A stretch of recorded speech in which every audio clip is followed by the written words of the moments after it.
Hanky panky on an avocado ranch? Tom Selleck had a crush on a famous actress, but there was a catch. Even celebrities get hall passes from time to time. Tom Selleck and his wife, Jilly Mack, have been married since 1987. They don't have an open relationship by any means, but if one very specific set of circumstances happened, Selleck had permission to have a fling with another A-list actor. When Tom Selleck first laid eyes on Jilly Mack in the early 80s, she was dressed as a cat, not for kicks, but because of her role in Cats, the musical on the West End. Selleck was in London to film Lassiter and went to see the musical multiple times and ended up taking Mack out for dinner. Mack later moved to the US and made a few appearances on Magnum P.I. They had a small wedding in 1987, and Selleck stepped back from acting and his successful run on Magnum P.I. so he could focus on Mack and on building a family. A year later, they bought a 65-acre avocado ranch in Ventura, California, and found out they had a famous neighbor, Italian actress Sophia Loren.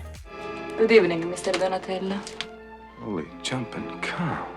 And it just so happened that Selleck had a little bit of a crush on her. Mack was willing to play ball. Sort of. In an interview with Contact Music, Selleck revealed the impossible scenario that had to happen for him to cheat with Loren. He said, "It had to happen just like this. If I was on my way to Home Depot and Loren was out on the driveway in her bathrobe and she said exactly these words, 'Tommaso, would you like a cappuccino?' I could go in." Sometimes everything goes exactly as planned.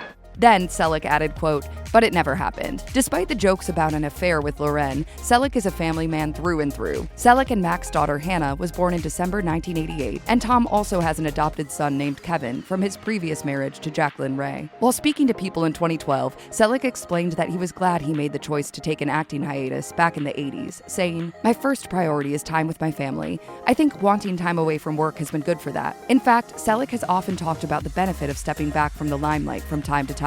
In an interview with People in 2020, he told the outlet that being famous can be overwhelming. Although he liked being on Magnum P.I., it didn't allow him the time he needed for his personal life. He explained, "I'm a fairly private person, and I've always treasured the balance between work and time with my family. It's always about them. My relationships and my ranch keep me sane." So what's the secret to a 37-year-long marriage that can withstand the pressures of fame and a joking promise of having an affair with Sophia Loren? In Selleck's eyes, it's simple. He told Good Housekeeping, "Hopefully you marry someone who you not only love, but who you like as well. I just still enjoy my wife's company enormously. She's hilariously funny, and we make a point, no matter how busy we are, to stop and spend time together. And by showing each other constant affection, they don't sweat the romantic holidays, like Valentine's Day." Selleck said, "We don't like to emphasize one day of the year. We try to celebrate the fact that this is a daily commitment and pay attention to each other every day." There's no replacement for the time you don't spend with the people you really care about.